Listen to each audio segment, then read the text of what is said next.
Bienvenue à vous tous à l'enseignement de ce jour. Je vous salue dans le précieux nom du Seigneur Jésus-Christ, tout en vous demandant toujours d'aller avec cet enseignement jusqu'à la fin et surtout de mettre la parole de Dieu en pratique. De mettre la parole de Dieu en pratique. Dans cette série que nous sommes en train, dans cette grande série que nous sommes en train de voir, intitulée « Le retour de tout enfant de Dieu à la bergerie du Seigneur Jésus-Christ », l'un des préalables pour son édification, l'édification que seul le Seigneur Jésus fait, puisqu'il a dit « Je bâtirai mon église », il bâtit son église. Dans cette grande série, où nous sommes en train de voir ensemble ce thème, en quoi est-ce que les chrétiens sont en dehors de la volonté de Dieu. Dans tout ce que nous sommes en train de voir sous ce thème-là, le plus important, c'est de mettre cette parole de Dieu-là, qu'on est en train de vous enseigner, que vous êtes en train de découvrir, de la mettre en pratique. Mon ami, si c'est cet enseignement que vous suivez pour la toute première fois, quand vous allez sur la page Facebook et la chaîne YouTube du même nom, Retour à l'évangile de la grâce, vous allez trouver tous les autres enseignements de cette série qui sont là. Quand vous apprenez, c'est pour mettre ce que vous êtes en train d'apprendre en pratique. Quand un enfant, un élève va à l'école ou un étudiant va à l'université, toutes les connaissances qu'il est en train d'apprendre, c'est pour les pratiquer.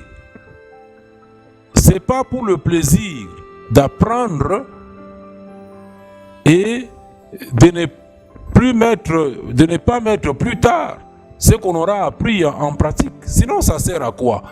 C'est ce que on vous dit dans Jacques 2, 26, que la foi sans les œuvres là, sans les œuvres de foi, ce que vous dites obéissance là à la parole de Dieu, ce que vous dites croire là à la parole de Dieu, mais aussi longtemps que tout ça ne s'accompagne pas des œuvres correspondantes à cette foi là que Dieu donne, lorsqu'on entend, et ce qu'on entend vient de ce qui vient de sa parole.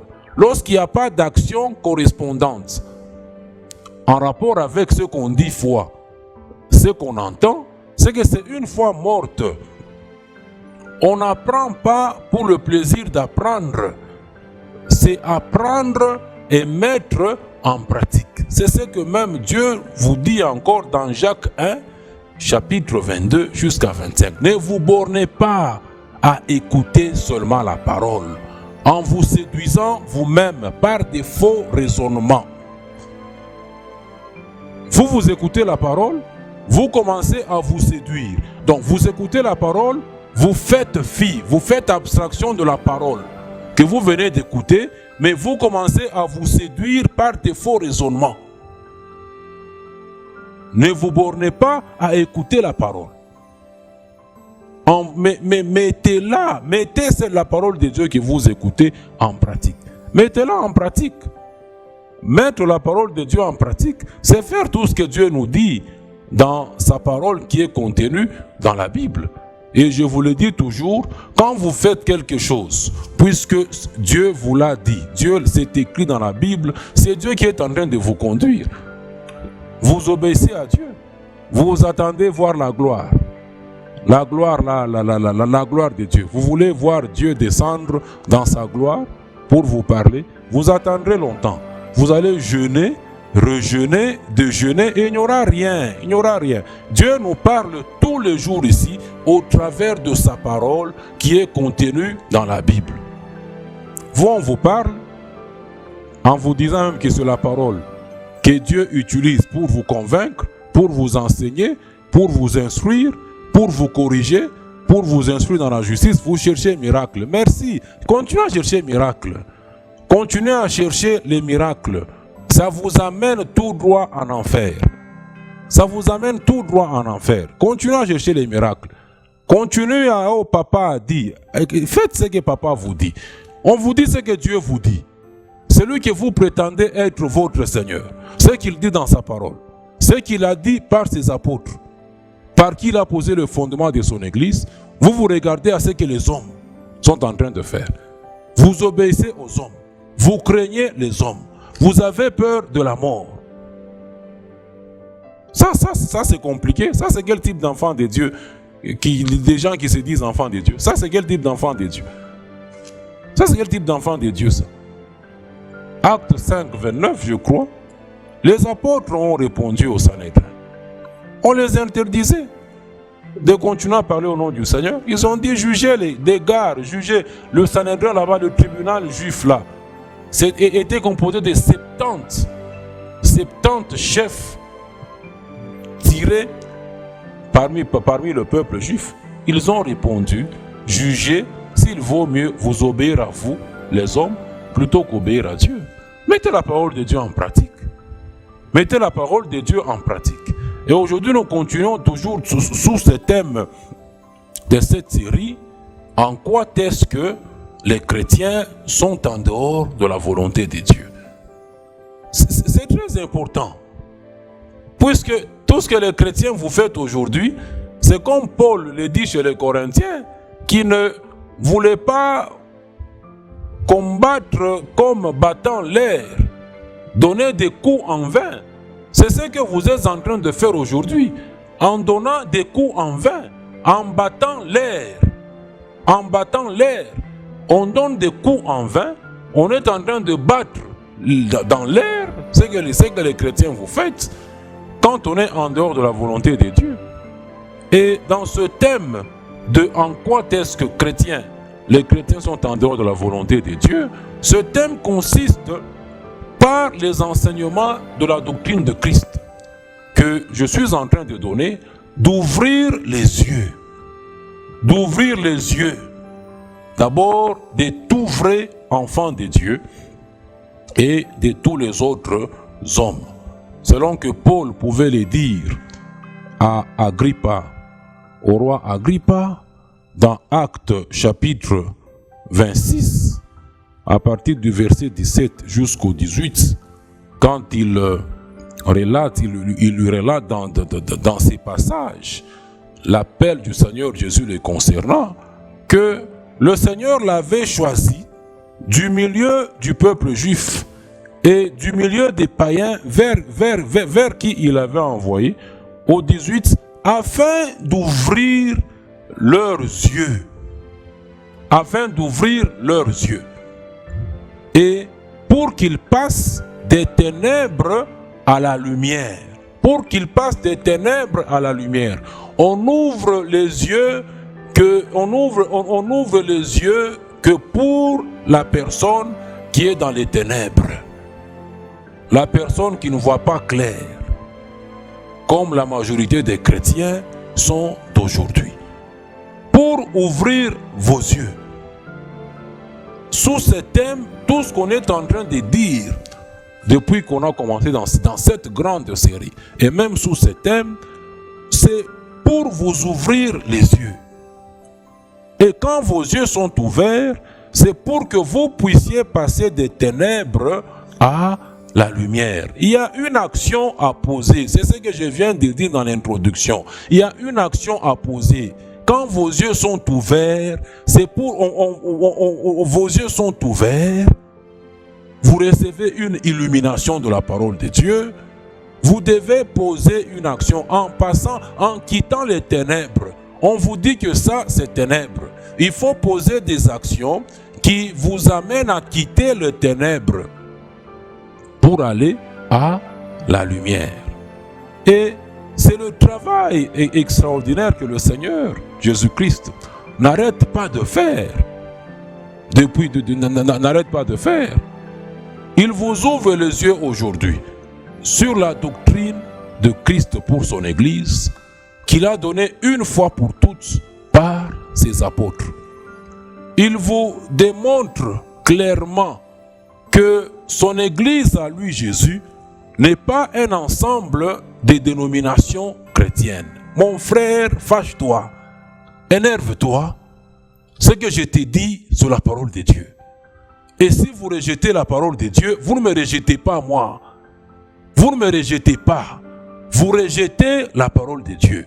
Vous fermez vos oreilles à la parole de Dieu. Jésus vous ouvre les yeux aujourd'hui en vous faisant voir clairement que son Église à lui n'est pas un ensemble de dénominations chrétiennes. Que son Église à lui n'est pas subdivisée sur terre, ni en dénomination chrétienne, ni en Église chrétienne. Et que son Église à lui, Jésus, n'est pas une organisation humaine, n'est pas une organisation, n'est pas une structure où l'homme vient pour faire son organisation, pour organiser l'Église de Jésus selon le management qu'il a fait à l'université ou selon la théologie qu'il est allé étudier. Non, l'Église de Jésus-Christ n'est pas une organisation humaine. Il vous dit clairement tout ça. Et il vous dit encore qu'aucun chrétien ne peut pas avoir une église. Aucun chrétien ne peut pas avoir une église. Chrétien en général, soit-il sauvé ou non sauvé, il ne peut pas avoir une église. Car tout chrétien est un disciple de Christ. Soit-il sauvé ou pas. Dans Acte 11, 26, on vous dit à Antioche là, c'est pour la première fois que les disciples de Christ furent appelés des chrétiens. Chrétien veut dire disciple de Christ. Tout chrétien est un disciple de Christ. Mais tout chrétien n'est pas forcément né de nouveau, n'est pas forcément membre de son église. Mais c'est juste un suiveur. C'est juste un suiveur. Tout chrétien est un disciple de Christ, sauvé ou pas. Et que théoriquement, même si cela n'est pas vrai, cela implique que tout chrétien devrait appartenir. Je dis que cela n'est pas vrai. Mais théoriquement, tout chrétien étant disciple de Christ, ça implique que théoriquement, tout chrétien devrait appartenir à l'Église de Jésus-Christ. C'est-à-dire que tout chrétien, lui n'a pas son Église, mais il appartient en théorie. Il appartient théoriquement à l'Église de Jésus-Christ. Christ vous ouvre encore les yeux. Il vous dit que les 5 ministères, ces 5 ministères à lui, qui sont dans Éphésiens 4:11, il les a donnés à sa seule Église. Il a donné les 5 ministères à son Église, pas aux dénominations chrétiennes, ni aux églises chrétiennes. Il a donné les 5 ministères à son Église. Les mots que j'utilise là sont trop lourds. Que Dieu vous aide, vous qui pouvez être sauvés, à comprendre la gravité des mots qu'il est en train de mettre dans ma bouche présentement et que je suis en train d'utiliser. Christ a donné les 5 ministères à son Église pour l'édification du corps de Christ, pour l'édification de son Église. Il n'a pas donné les 5 ministères pour l'édification d'une dénomination chrétienne, ni pour l'édification d'une église chrétienne, comme vous les avez aujourd'hui. Il les a donnés pour l'édification de son corps. Et il est écrit que le corps est un, mais il est composé de plusieurs membres. Il a donné les 5 ministères à son église. Pas pour que chacun des membres de ces 5 ministères puisse se constituer un groupe de gens sous qui il s'établit en disant serviteur de Dieu et qu'il dit aussi ça, Église de Jésus. Non. Les 5 ministères de Jésus-Christ sont au service de la seule Église de Jésus-Christ. Sont au service de la seule Église de Jésus-Christ encore sur terre présentement. Ils n'ont pas leurs églises à eux. Les 5 ministères n'ont pas d'église à eux. N'ont pas d'église à eux. Mes frères, l'église est édifiée. Christ est en train d'édifier. Il est en train de bâtir son église sur le fondement qu'il a posé par les apôtres et les prophètes. Paul pouvait dire dans 1 Corinthiens 3, verset 10, que comme par la grâce qui lui avait été donnée, il a eu à poser le fondement. Le fondement ayant déjà été posé, que chacun prenne garde seulement de la manière dont il bâtit dessus. Que chacun prenne seulement garde encore aujourd'hui de la manière dont il bâtit dessus. Tout ce que tout le monde doit bâtir, est appelé à bâtir, c'est uniquement sur le fondement des apôtres et des prophètes. Uniquement sur le fondement, le seul fondement, un seul fondement que Christ a posé par les apôtres et les prophètes. C'est la base, c'est la fondation, c'est le soubassement sur lequel toute œuvre de quiconque se dit enfant de Dieu est appelé à être prophète. Maintenant, dans ce soubassement là-bas, Paul n'a pas ses églises. Paul n'a pas ses églises. Paul n'a pas créé des dénominations chrétiennes. Ni Pierre, ni Jean, ni Jacques, ni Matthieu, ni Luc le médecin. Maintenant, ce que les chrétiens vous faites, ce n'est pas sur le fondement des apôtres et des prophètes. Vous le faites sur un autre fondement. Jésus n'a jamais donné les 5 ministères à son église pour qu'il se constitue. Il se divise, les gens qu'ils appellent chrétiens là-bas, et ils s'établissent sur eux, ils vont chercher les statuts là-bas et disent ça aussi, église de Jésus. Non, non, ça c'est pas dans la doctrine. Christ vous ouvre les yeux sur tout ça. Dieu vous démontre tout ça. Mais vous ne passez pas des ténèbres à la lumière. Vous restez dans ce qu'il vous dit. Il vous révèle que c'est ténèbres. Vous ne passez pas des ténèbres à la lumière, mais vous restez dans les ténèbres, dans ce qui n'est pas conforme à sa volonté, à lui Dieu. Là, il y a un très gros problème. Il y a un très gros problème. Pour celui qui peut se dire enfant de Dieu, qui à chaque fois il entend ses enseignements. Même vous qui pouvez m'entendre présentement, même si c'est votre première fois, avec Dieu, il n'y a pas de hasard. Entendre ces vérités et demeurer dans les ténèbres, qu'on vous révèle que ces ténèbres, c'est qu'il y a un problème. Vous n'êtes pas brebis du Seigneur. Oui, puisque dans Jean 10, le Seigneur dit qu'il connaît ses brebis. Et ses brebis le connaissent. Lui, quand ses brebis entendent la voix du berger, ils suivent la voix du berger. Suivre la voix du berger, c'est mettre en pratique. C'est pratiquer ce que le berger est en train de vous dire. C'est pratiquer ce que le berger est en train de vous dire dans sa parole. C'est pratiquer. Mettez la parole de Dieu en pratique. Ça ne sert à rien de dire qu'on est en train d'apprendre, qu'on est en train d'être enseigné, si vous ne mettez pas la parole de Dieu en pratique. Je vois même les gens venir au centre biblique pour suivre les enseignements. Ils font formation au centre biblique. Ils terminent après 12 ou 14 cours. Mais ils rentrent dans les mêmes histoires. Ce qu'on vous apprend au centre biblique n'a rien à voir avec ce que vous pratiquez dans vos dénominations. N'a rien à voir. Mais pourquoi vous étudiez, mon frère, ma soeur? Pourquoi vous venez au centre biblique pour apprendre? Pourquoi? Pourquoi vous venez pour apprendre?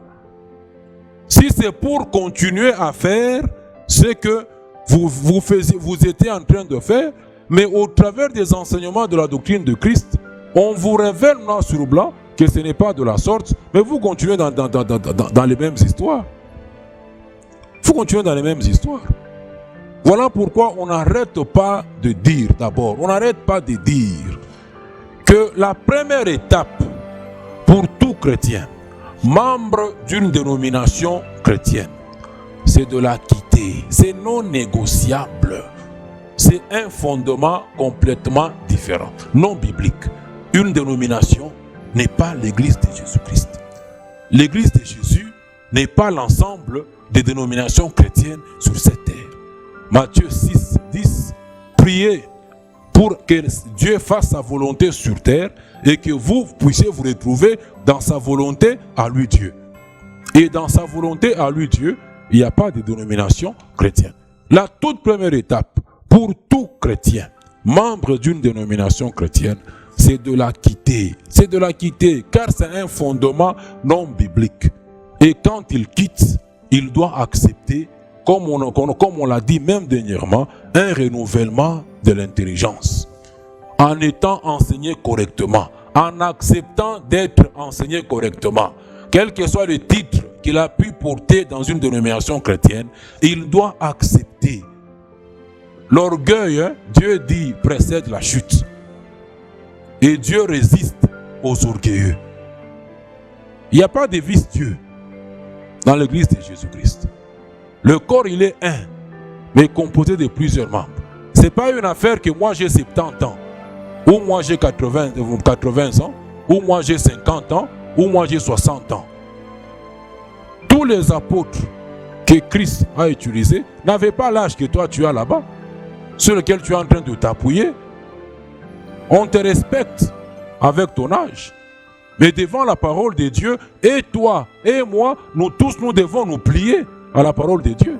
Ce n'est pas une affaire de conflit de génération dans l'église de Jésus-Christ. Tous les apôtres que Christ a utilisés, les premiers apôtres, des jeunes, excepté Pierre. Jean là, c'était le plus petit de tous. Paul a été appelé dans la vingtaine. 20 ou 23 ans. Qu'il a été appelé, qu'il a commencé à exercer le ministère apostolique. Je n'ai même pas l'âge que Paul avait quand Christ a commencé à l'utiliser. Vous amenez votre âge physique. Dieu a votre âge. Cette parole qu'on vous dit, la parole de Dieu n'est pas subjective. La parole de Dieu n'est pas subjective. Elle est absolue. Elle est objective. Elle ne connaît l'âge de personne, la parole de Dieu. Elle ne connaît l'âge de personne. Quand vous quittez ce qui n'est pas dans le fondement biblique, vous devez accepter d'être enseigné. Un renouvellement de l'intelligence. Un renouvellement de votre intelligence. En étant enseigné correctement sur la doctrine de Christ. Car tout ce que vous avez pu être, ou vous avez pu faire, sur un fondement dénominationnel, n'a rien à voir avec la doctrine de Christ pour sa seule Église. Aussi, quand il quitte, il accepte le renouvellement de son intelligence, d'être enseigné, il est aussi invité, selon Jude, chapitre 1, verset 3, à combattre le bon combat de la foi. Je vous invite, combattons le bon combat de la foi. Ce n'est pas le combat de prière, ou le combat des rêves, ou des visions, ou le combat des prophéties. C'est le combat de la foi, le combat de la doctrine, le combat de l'enseignement. C'est le combat de la foi. Mon frère Paul pouvait dire, j'ai combattu le bon combat de la foi. Il le dit aussi à Timothée, combat le bon combat de la foi. Il est appelé, c'est lui qui quitte, dont l'intelligence est en train d'être renouvelée. Quand il est enseigné progressivement sur la doctrine de Christ, il est invité au combat solennel, où je l'invite encore aujourd'hui, au nom du Seigneur Jésus, qui n'est rien d'autre que le combat de la foi. Ce qui est une responsabilité de tout vrai enfant de Dieu. C'est la responsabilité de tout vrai enfant de Dieu.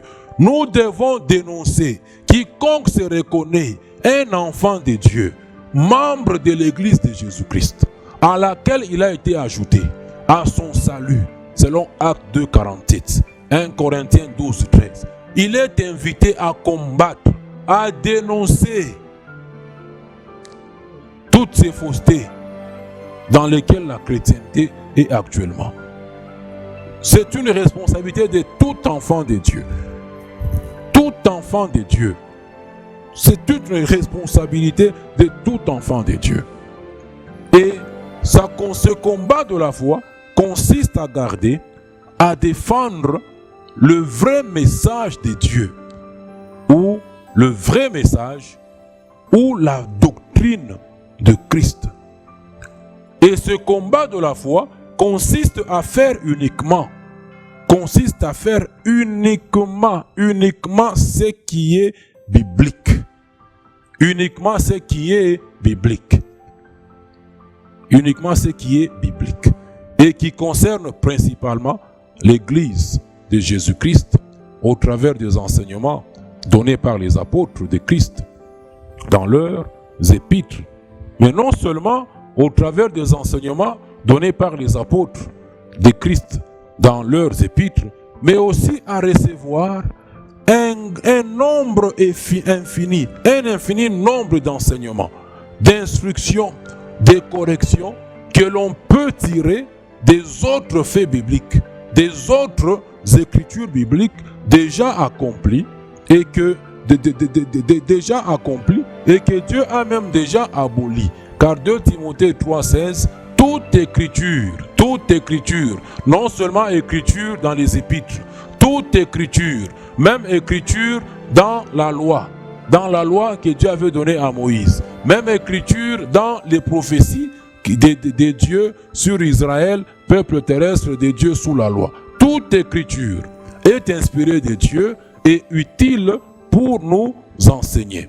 Aujourd'hui, nous trouvons beaucoup d'avertissements pour quiconque se dit enfant de Dieu. Nous trouvons beaucoup d'avertissements dans l'écriture qui est inspirée de Dieu.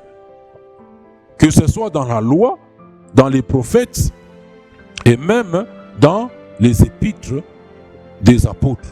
C'est ce que Paul nous fait comprendre encore aujourd'hui quand vous prenez 1 Corinthiens chapitre 10, verset 1 jusque même au verset 11 là-bas.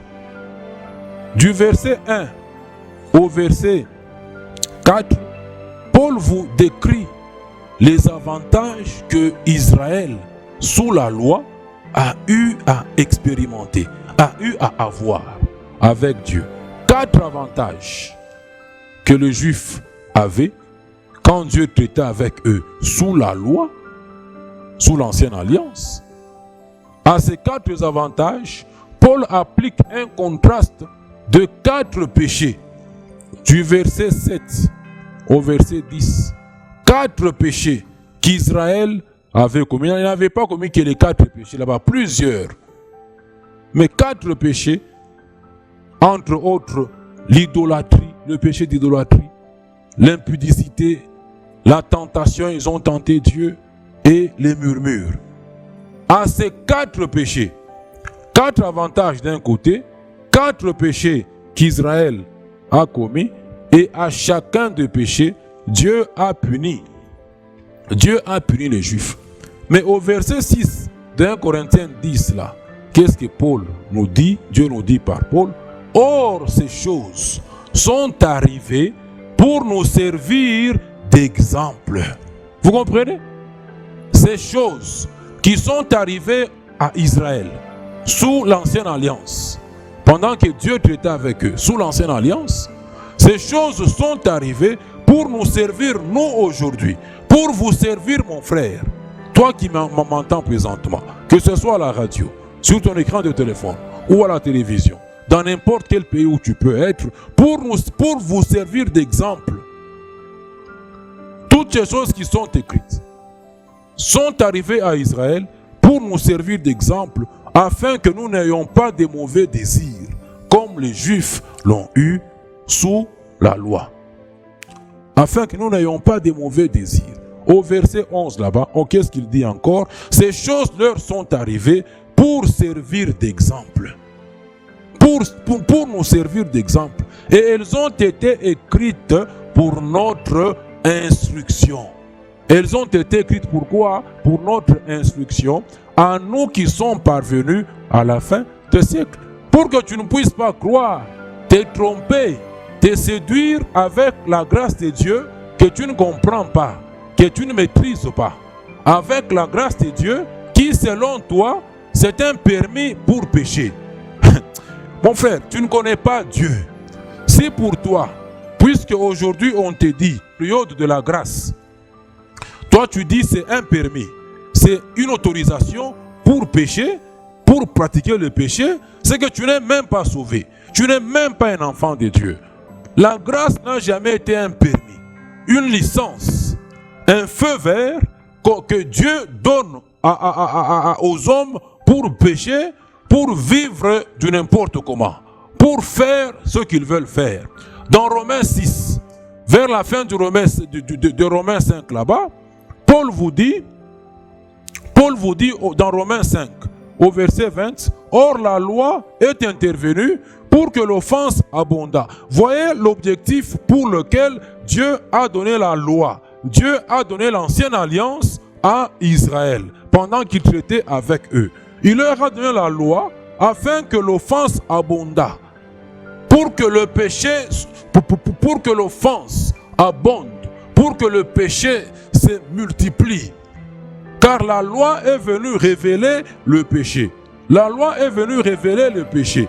Car avant la loi là-bas, personne ne savait que voler là-bas c'était mauvais. Mais il dit, j'ai appris que voler était, à cause de la loi, j'ai appris que voler était mauvais. Voler était un péché. La loi, Dieu l'avait donnée aux Juifs pour que le péché abonde. Au 20b, il dit, mais là où le péché a abondé, la grâce a surabondé. La grâce de Dieu a surabondé. Les gens ne comprennent pas ce verset.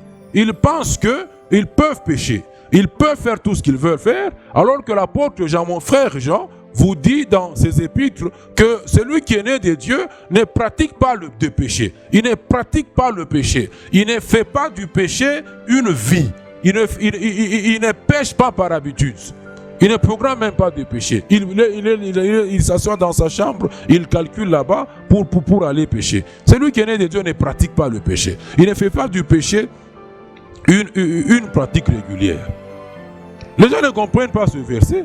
Ils pensent que la grâce, c'est un permis de péché. Maintenant, dans Romains 6, verset 1 là-bas, qu'est-ce que Dieu vous dit par Paul? Que dirons-nous donc?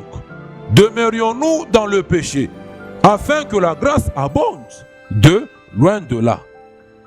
Nous qui sommes morts au péché, quand tu acceptes l'offre du salut de Dieu, par le sacrifice de la vie de Jésus-Christ, tu t'identifies à la mort et à la résurrection de Jésus-Christ. De la même façon que Christ était mort au péché, tu meurs aussi au péché. Et tu t'identifies aussi à la résurrection de Christ. Maintenant, il te dit, comment est-ce que toi, qui te dis mort au péché, comment vas-tu encore vivre dans le péché? Verset 3, fait un développement là subtil. Lisez Romains 6 là-bas, tout le chapitre de Romains 6. La grâce n'est pas un permis de péché. La grâce n'est pas un permis. La loi a abondé. La loi a fait connaître tous les péchés, a fait multiplier tous les péchés. Mais cette grâce-là de Dieu, l'amour de Dieu, manifesté, prouvé par le sacrifice de Jésus-Christ, a dépassé, est capable d'accorder le pardon à tous ces péchés là-bas, est capable d'accorder le pardon à tous ces péchés là-bas. La grâce n'a jamais été un permis, une licence de péché, une licence de vivre dans l'immoralité et de vous séduire, de vous tromper dans vos bâtiments, disant que la grâce. Vous ne comprenez rien. 1 Corinthiens 10, 6 là-bas. J'ai dit 10, comme le doyen disait aussi 10. 6 là-bas, 11. Ces choses ont été écrites pour nous servir, pour nous donner des instructions, pour nous avertir, pour vous avertir, mon frère, toi qui prétends être un enfant de Dieu, que ce soit-il vrai ou faux, que tu ne penses pas que tu es super, qu'aujourd'hui Dieu a des enfants, a fait des enfants par le salut, et ils sont plus que ce que Israël a été sous la loi, pendant que Dieu traitait avec eux sur terre sous la loi. Non, Dieu il punit. Et dans Hébreux 12, versets 5 à 8, on vous parle de la discipline du Père.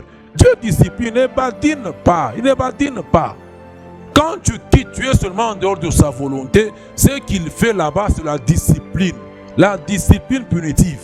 Il te discipline. Pourquoi? Pour que tu participes à sa sainteté. Car il est saint. Ses yeux sont trop purs, Habakkuk 1,13, et ne peuvent pas supporter le mal.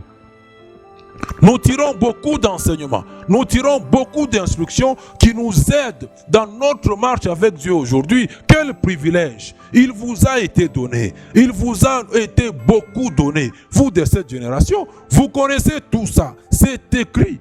Quand les Juifs là subissaient tout ça, rien n'était écrit pour eux, rien n'était écrit.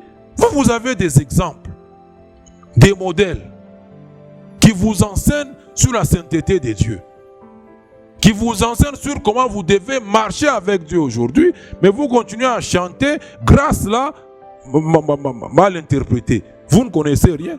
Ces choses ont été écrites pour nous servir, pour servir d'exemple. Elles ont été écrites pour notre instruction. Pour notre instruction. Pour notre instruction. Et quand nous tirons des leçons de ces instructions là-bas, et nous marchons en conséquence. Vous avez les histoires de Nadab et Abihu qui vont présenter le parfum à l'autel d'or dans le lieu saint, le petit tabernacle là de Salomon, avec le petit tabernacle là-bas, le sanctuaire ou le lieu très saint, 11 mètres x 11 mètres, le lieu saint, 22 mètres de longueur x 11 mètres de largeur. Un petit truc de 363 mètres carrés, qui ne fait même pas une parcelle, même pas un morcellement de terrain aujourd'hui. C'était ça le petit tabernacle de Salomon, dans lequel le sacrificateur entrait. Nadab et Abihu vont faire le malin, ils amènent un feu étranger. Le cas de Nadab et Abihu nous enseigne aujourd'hui qu'on ne peut pas améliorer la parole de Dieu. Qu'on ne peut pas l'améliorer. Que la parole de Dieu ne peut pas connaître des mises à jour. Vous ne pouvez pas améliorer. À la place du feu qui était recommandé pour faire brûler avec le parfum à l'autel d'or, elles ont amené un autre feu. Ils ont changé ce que Dieu leur avait dit. Le cas que Nadab et Abihu ont connu nous enseigne aujourd'hui qu'on ne peut pas améliorer la parole de Dieu. Que l'on doit la pratiquer selon que Dieu l'a donnée. Que l'on doit la pratiquer selon que Dieu l'a dit. Selon qu'elle est écrite dans le contexte. En laissant les choses telles qu'elles sont dans leur contexte. Deutéronome 4, verset 2. Vous n'ajouterez rien. Vous ne retrancherez rien à tout ce que j'ai vous prescrit. À tout ce que Dieu avait prescrit aux Juifs. Vous n'ajouterez rien. Ça nous apprend aujourd'hui qu'on ne peut pas ajouter à la parole de Dieu, qu'on ne peut pas ajouter ce qui n'est pas dans la parole de Dieu. La parole de Dieu, nous l'avons aujourd'hui au complet. Il n'y a rien, il n'y a plus d'autres révélations. Il n'y a plus d'autres paroles de Dieu en dehors de ce qui est contenu dans la Bible que nous avons aujourd'hui. Jude 1:3, la foi, l'enseignement, le vrai message de Dieu, la doctrine de Christ, la parole de Christ nous a été transmise une fois pour toutes. Une fois pour toutes. Il n'y a rien à ajouter, il n'y a rien à retrancher. C'est ce que le cas de Nadab et Abihu nous enseigne. On ne peut pas améliorer la parole de Dieu. On ne peut pas l'améliorer. Aujourd'hui, il y a plusieurs enseignements que nous tirons de toute la Bible et qui nous aident dans notre marche avec Dieu aujourd'hui. Comme je suis en train de le démontrer là-bas, même dans la loi que Dieu a déjà abolie, il y a des enseignements que nous tirons, des choses même que Dieu a déjà abolies. Même dans les prophéties déjà accomplies sur Israël. Il y a d'enseignements. Il y a d'enseignements. Dans les prophéties là déjà accomplies. Tout ce que nous découvrons. Car dans Amos 3, verset 7 là-bas, on vous fait comprendre que Dieu ne fait rien. Dieu ne fait rien sans avoir révélé son secret par ses serviteurs, les prophètes. Dieu n'a rien fait à Israël. Tout ce que Israël a connu, jusqu'à l'abolition de la loi que Dieu leur avait donnée, Dieu leur a révélé clairement et distinctement. Dieu a révélé le péché d'Israël. Il a révélé son péché. Il a révélé à Israël son péché. Dieu n'a pas peur des hommes. Dieu n'a pas peur de vous. Dieu n'a peur des personnes pour qu'il te cache toi la vérité. Pour qu'il ne te dise pas, qu'il ait peur de toi, de te dire que tu es en dehors de sa volonté. Non. Dans les prophéties là d'Israël, les prophètes d'Israël, Dieu a dit à Israël ses problèmes. En l'occurrence, l'idolâtrie. C'est ce qu'il donne comme avertissement à Salomon. Quand, après avoir fait sa prière là de dédicace de son temple là-bas, Dieu lui apparaît la nuit. Dans 2 Chroniques, chapitre 7, Dieu va se révéler, apparaît à Salomon. Qu'est-ce qu'il dit au verset 16 là-bas, de 2 Chroniques 7? Maintenant je choisis et je sanctifie cette maison pour que mon nom y réside à jamais et j'aurai toujours là mes yeux et mon cœur. Maintenant, qu'est-ce qu'il lui dit au verset 19? Mais si vous vous détournez, si vous abandonnez mes lois et mes commandements que je vous ai prescrits, et si vous allez servir d'autres dieux et vous prosternez devant eux, qu'est-ce que je ferai au 20? Je vous arracherai de mon pays. Dieu les a prévenus. Je vous arracherai de mon pays. Dieu n'a pas peur de vous. Mon frère, Dieu n'a pas peur de toi. Ma soeur, Dieu n'a pas peur de ton âge. Dieu n'a pas peur de ta nationalité. Dieu n'a pas peur de la couleur de ta peau. Il ne fait rien sans avoir révélé son secret à ses serviteurs, les prophètes. Il a dit à Israël, si vous m'abandonnez, si vous laissez les commandements que je vous ai prescrits, si vous allez servir d'autres dieux et vous prosternez devant eux, verset 20, je vous arracherai je vais vous chasser de Canaan, mon pays que je vous ai donné. Je rejetterai loin de moi cette maison que j'ai consacrée à mon nom et j'en ferai un sujet de raillerie parmi tout le peuple. 21. Et si haut placé qu'était cette maison, quiconque passera près d'elle sera dans l'étonnement et dira, pourquoi l'Éternel leur Dieu a-t-il ainsi traité ce pays et cette maison? 22. Elle en répondra, parce qu'ils ont abandonné l'Éternel. Parce qu'ils ont abandonné l'Éternel, le Dieu de leur père, qui les a fait sortir du pays d'Égypte. Parce qu'ils se sont attachés à d'autres dieux, se sont prosternés devant eux et les ont servis. Voilà pourquoi il a fait venir sur eux tous ces maux. Et Dieu l'a fait. Dieu l'a fait. Israël n'a pas obéi à la loi de Dieu. Il n'a pas obéi à la loi que Dieu lui avait donnée. Et comme la loi que Dieu avait traitée avec Israël, c'était une loi conditionnelle. C'est-à-dire, vous faites votre part, moi aussi Dieu, j'ai fait ma part. Comme Israël n'a pas pu obéir, bon, Dieu n'a pas trouvé bon de continuer dans une histoire avec Israël qui était désobéissant. Il a aboli la loi. Hébreux 8:7, on vous dit. C'est ce qu'on vous dit. Il a aboli cette histoire là-bas. Qu'il remplacera pour eux par la nouvelle alliance.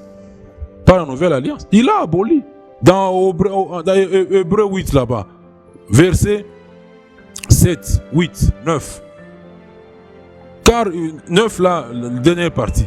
Car ils n'ont pas persévéré dans mon alliance. Et moi aussi, je ne me suis pas soucié d'eux.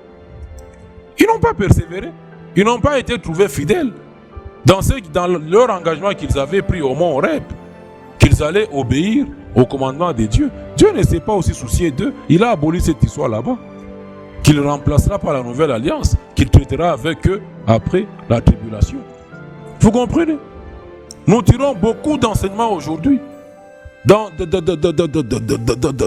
tous ces faits bibliques. Dans tous ces faits bibliques. Dieu ne fait rien. Dieu n'a peur de personne. Et Dieu ne fait exception de personne. Acte 10, verset 34. Dieu ne fait exception de personne. Aujourd'hui, il y a plusieurs enseignements que nous tirons de toute la Bible et qui nous aident dans notre marche avec le Seigneur. Même dans la loi déjà abolie, même dans les prophéties sur Israël déjà abolies, il y a une richesse infinie d'enseignements qu'on tire aujourd'hui. C'est très important qu'on tire aujourd'hui. Hein? C'est très très important. Nous sommes appelés à faire uniquement ce qui est biblique. Uniquement ce qui est biblique. Et à recevoir d'enseignements, à recevoir des instructions de toute écriture qui est dans la Bible, inspirée de Dieu, et à accepter tous ces avertissements que Dieu est en train de nous donner au travers de ce qui est écrit et qui nous sert d'instruction aujourd'hui. C'est très très important.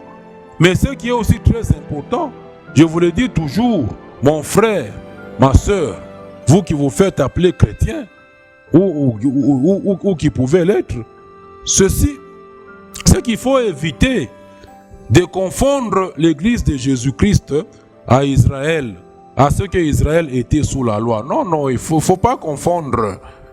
Il ne faut pas confondre l'église de Jésus à ce que Israël était sous la loi dans le passé, ou de prétendre vous substituer aujourd'hui à ce que Israël fut sous la loi. Non. Ou de prétendre vous mettre sous la loi déjà abolie. Ou vous prétendre vous mettre aujourd'hui chrétien sous la loi que Dieu a déjà abolie. Je viens de vous lire le verset ici. Hébreux 8, 9 dans sa dernière partie là-bas. Israël n'a pas persévéré dans cette histoire là-bas. Déjà au verset 7 là-bas, on vous dit, si la première alliance avait été sans défaut, il n'aurait pas été question de la remplacer par une seconde. Si la première alliance là, que Dieu avait d'ailleurs traité avec les Juifs, était sans défaut, il n'aurait pas été question de la remplacer par une seconde. Dieu a déjà aboli cette histoire là-bas. Mais chrétiens, vous vous mettrez sous le joug. Vous vous mettez sous le joug de la loi. Non, vous êtes en erreur. Vous êtes en erreur. Car dans Romains 10, verset 4, Christ est la fin de la loi. Il est la fin de la loi. Et dans Galates 3, verset 10 là-bas, on vous dit maudit. Maudit est quiconque s'attache aux œuvres de la loi. Maudit est quiconque, car tous ceux qui s'attachent aux œuvres de la loi sont sous la malédiction. Tous ceux qui s'attachent aux œuvres de la loi, aujourd'hui encore, sont sous la malédiction. Car il est écrit, maudit est quiconque n'observe pas tout ce qui est écrit dans le livre de la loi et ne le met pas en pratique. Le principe avec la loi que Dieu avait donné à Israël dans le passé, c'était d'obéir et de mettre en pratique toute la loi. Et la loi, là, je vous le dis toujours, ce n'est pas seulement les 10 commandements là que vous récitez religieusement. C'est 613 lois et ordonnances que Dieu avait données à Israël. Et quand on parle de la loi, c'est l'ancienne alliance, l'Ancien Testament, le Pentateuque. Cette loi-là est contenue dans pratiquement 4 livres parmi les 5 premiers livres de la Bible. Elle est contenue dans Exode, Nombre, Lévitique, Deutéronome. Et Deutéronome là-bas, c'est vraiment le rappel de la loi que Moïse fait à cette nouvelle génération qui devait, dans les plaines de Moab, qui devait traverser le Jourdain et aller faire la conquête sous Josué. La loi est contenue, l'ancienne alliance est contenue dans ces 4 livres-là. Dans ces 4 livres là-bas.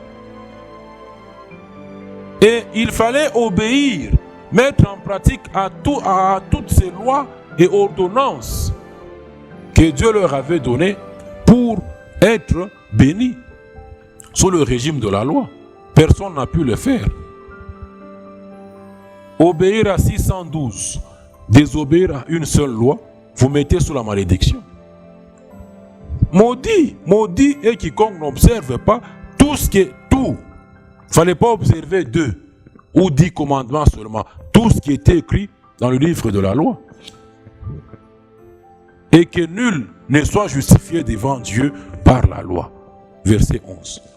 Car il est évident, puisqu'il est dit, le juste vivra par la foi. Il est très important. Le juste vivra par la foi. Donc il faut arrêter de faire cette confusion-là entre l'Église de Jésus-Christ et ce que Israël était dans le passé sous la loi. Il faut éviter de faire cette confusion-là ou de vouloir vous mettre vous-même sous le joug de la loi aujourd'hui encore. Il faut lire Actes chapitre 15, le problème du concile de Jérusalem, où les apôtres se sont réunis en concile à Jérusalem pour traiter cette histoire de la loi. Il faut lire ce que Pierre leur dit, ce qu'ils décident comme consensus. Il dit, Pierre leur dit, pourquoi voulez-vous tenter Dieu en imposant aux gens de nation un joug que ni nous, ni nos pères n'ont pas su observer? Parler de la loi de Moïse, un joug, un fardeau que le juif judaïsant voulait imposer aux gens de nation. Ne dit pas question. Nous sommes sauvés par la grâce et aussi par la grâce. Il ne faut pas chercher à vous substituer à Israël aujourd'hui. Donc vous êtes invités au combat de la foi. Au combat de la foi. Et ce combat de la foi consiste à ne faire que ce qui est biblique. Ce n'est pas le combat des visions. Oh, j'ai vu. Au combat des prières. Non, mon frère. C'est le combat de la foi. Ce n'est pas vos combats spirituels là, avec lesquels vous vous embrouillez dans vos bâtiments. Ça n'existe pas, ce n'est pas biblique. Vos combats spirituels là-bas. Hein? Ce n'est pas biblique. Dans 2 Corinthiens 10, on vous dit, si nous marchons dans la chair, nous ne combattons pas selon la chair. Les armes avec lesquelles nous combattons, elles sont puissantes par la vertu même de Dieu. Et avec ces armes là-bas, nous faisons quoi? Nous renversons les raisonnements. Les armes avec lesquelles nous combattons ne sont pas charnelles, mais elles sont puissantes par la vertu de Dieu pour renverser des forteresses qui sont des... Nous renversons les raisonnements et toute hauteur qui s'élève contre la connaissance de Dieu. Et nous amenons toute pensée captive. Où est le feu ici? Quel apôtre a envoyé le feu? Mon frère, quel apôtre a envoyé le feu à quelqu'un? Votre feu imaginaire, le feu qui est devenu spirituel, lequel a fait ça? Lequel a fait ça? Quel apôtre? D'ailleurs, on ne montre même pas des scènes. Ils ont exercé l'autorité. Ils ont exercé l'autorité. Quand il fallait chasser les démons, ça et là. Ils n'ont pas fait prière de combat spirituel, ça n'existe pas. Le combat spirituel est une réalité, mais il n'y a pas de prière de combat spirituel. Prier, c'est demander. Donc, prière de combat spirituel, c'est que vous demandez le combat. Devant un démon, ou quelqu'un qui devait délivrer, au nom de Jésus, au nom de Jésus, au nom de Jésus. C'est écrit où tout ça? C'est dans quel fondement? Le combat de la foi n'a rien à voir avec je brise, j'écrase, je renverse, je fais ceci, je fais cela. Tout ça, c'est pas biblique. C'est pas biblique. Un enfant de Dieu, celui que Dieu a sauvé, il est une brebis du Seigneur. Le Seigneur, il est son berger. C'est le Seigneur qui protège, c'est le berger qui protège les brebis.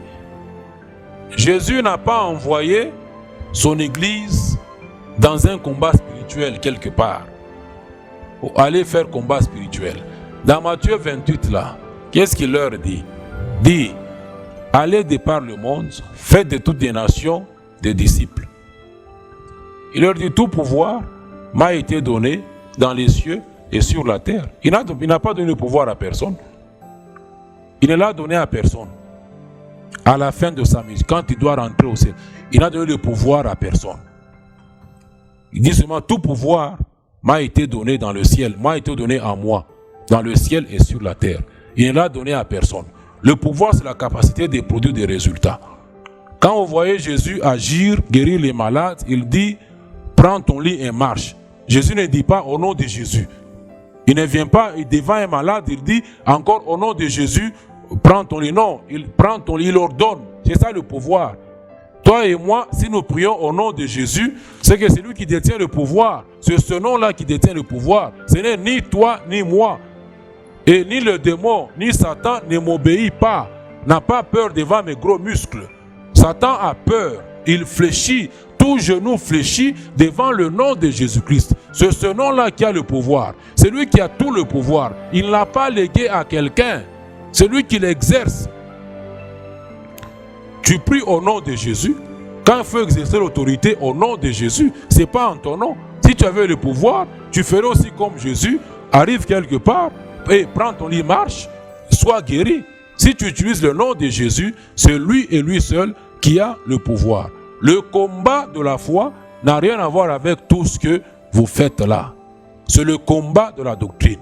Et ça consiste à garder, à sauvegarder le vrai message de Dieu. La doctrine de Christ. À défendre, à combattre pour cette foi-là qui nous a été transmise une fois pour toutes. À ne faire que ce qui est biblique et à recevoir beaucoup d'enseignements de toute écriture qui est inspirée de Dieu, de tout ce qui a été écrit et qui nous sert aujourd'hui d'instruction. Arrêtez de vous embrouiller.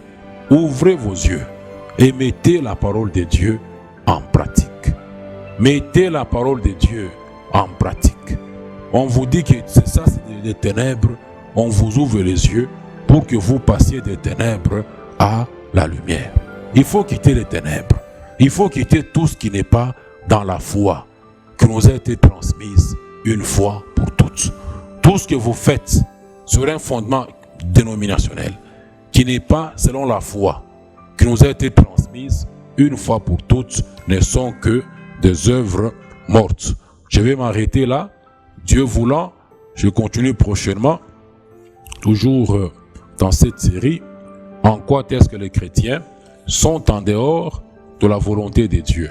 Eh bien, pour l'instant, que l'amour de Dieu, le Père, la grâce du Seigneur Jésus et la communion du Saint-Esprit demeurent avec les membres de son corps, partout où ils sont sur terre, au nom de Christ Jésus. Amen.